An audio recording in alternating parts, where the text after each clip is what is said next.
Bismillahirrahmanirrahim. Assalamualaikum warahmatullahi wabarakatuh. Syukur alhamdulillah, kita masih diberikan kesempatan dan dipertemukan kembali di channel ini. Semoga perjumpaan kita ini akan dicatat sebagai amal ibadah dan diberkahi oleh Allah Subhanahu wa Ta'ala. Salawat serta salam tak lupa selalu dan tetap tercurahkan kepada junjungan kita Rasulullah Muhammad Sallallahu Alaihi Wasallam, juga kepada keluarga, sahabat, dan para pengikut beliau hingga hari kiamat. Allahumma sholli ala Sayyidina Muhammad wa ala ali Sayyidina Muhammad.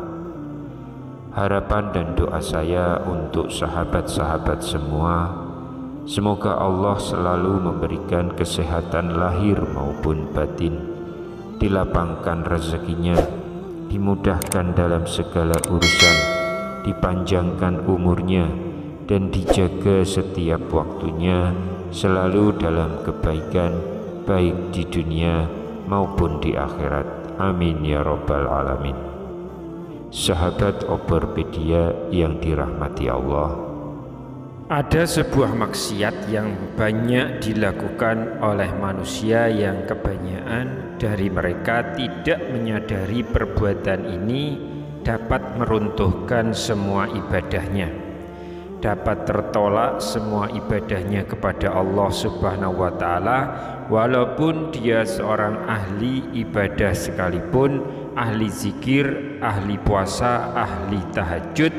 Akan tetapi kalau dia melakukan perbuatan ini, ibadahnya tidak diterima oleh Allah Subhanahu wa Ta'ala. Bahkan dia akan selalu berada di dalam murkanya Allah dan murkanya Rasulullah Sallallahu Alaihi Wasallam. Sebagaimana yang terdapat dalam kitab Al-Juharal Mahul Qulub karya Syekh Ali bin Abdurrahman Al-Kalantani rahimahullah, bahwa dikisahkan di masa kenabian Nabi Muhammad Sallallahu Alaihi Wasallam. Saat itu ada seorang laki-laki yang bernama Alqamah. Dia adalah seorang yang rajin dalam masalah sholat, puasa maupun sedekah. Namun pada suatu waktu Alqamah ini jatuh sakit yang sangat parah. Tepatnya sudah dalam kondisi sakaratul maut. Namun entah kenapa Alqamah yang taat beribadah ketika sehatnya sulit sekali untuk melafalkan kalimat la ilaha illallah. Kemudian istri dari Alqamah meminta bantuan kepada seseorang untuk datang dan menemui Rasulullah untuk menyampaikan pesan terkait kondisi suaminya kepada Rasulullah Sallallahu Alaihi Wasallam.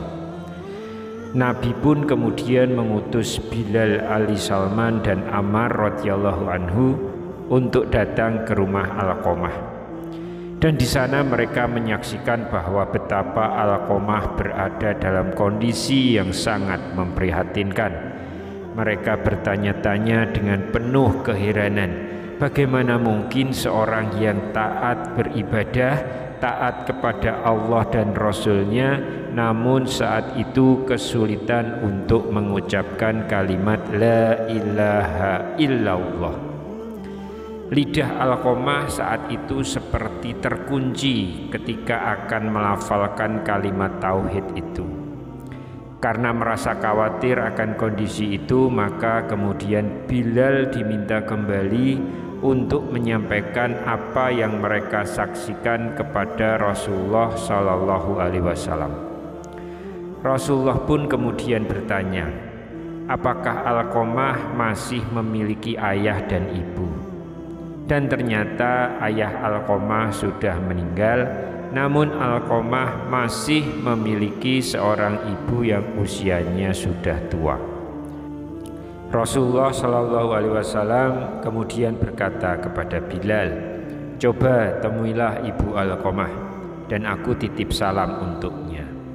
Jika dia masih mampu berjalan, maka dia bisa menemuiku, namun jika dia tidak bisa, aku yang akan ke sana menemuinya." Persis bagaimana yang dikatakan Rasulullah Shallallahu Alaihi Wasallam, Bilal menyampaikan pesan Rasulullah kepada ibu Alqamah tanpa menambah ataupun mengurangi satu kata pun. Ibu Alqamah berkata, "Lebih baik aku yang menemui Rasulullah." Kemudian meski dengan tertatih-tatih, sang ibu Alqamah berjalan dengan tongkat sebagai penyangga untuk menemui Rasulullah Shallallahu Alaihi Wasallam. Kemudian sesampainya di sana, dia mengucapkan salam dan langsung disambut oleh Rasulullah. Rasulullah Shallallahu Alaihi Wasallam kemudian bertanya, "Jadi, bisakah ibu menceritakan bagaimana keadaan Alqamah yang sebenarnya? Kenapa dia begitu kesulitan melafalkan kalimat La ilaha illallah? Karena setauku, Alqamah adalah seorang muslim yang rajin dan juga taat beribadah." Ibu Alqamah menjawab, "Karena Alqamah sudah menyakitiku selama ini.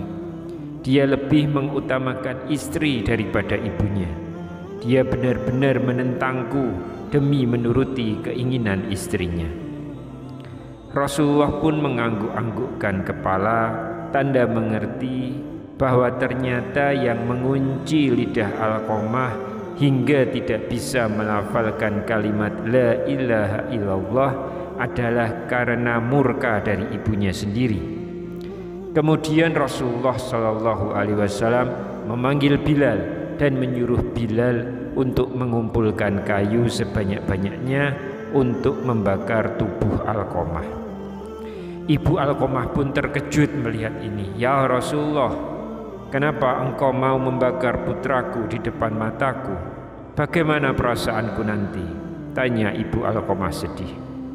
Bagaimanapun, seorang ibu tidak akan mampu jika melihat putranya dibakar di depan matanya sendiri.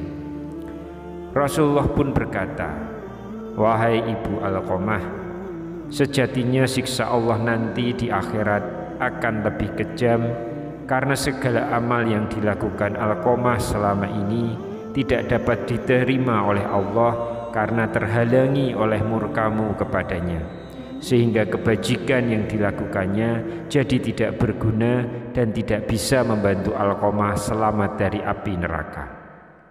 Rasulullah Shallallahu Alaihi Wasallam menjelaskan, "Jika engkau ingin putramu selamat dari api neraka, kau harus memaafkan dan merelakan apa yang akan aku lakukan."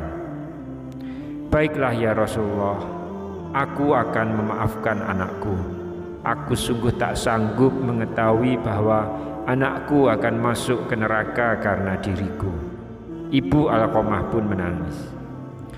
Rasulullah kemudian meminta Bilal untuk mengecek keadaan Alqamah untuk memastikan apakah Alqamah sudah bisa melafalkan kalimat La ilaha illallah ataukah belum. Karena jika ibu Alqamah mengatakan semua itu hanya dikarenakan malu dan bukan dari hati, maka apapun bisa saja terjadi.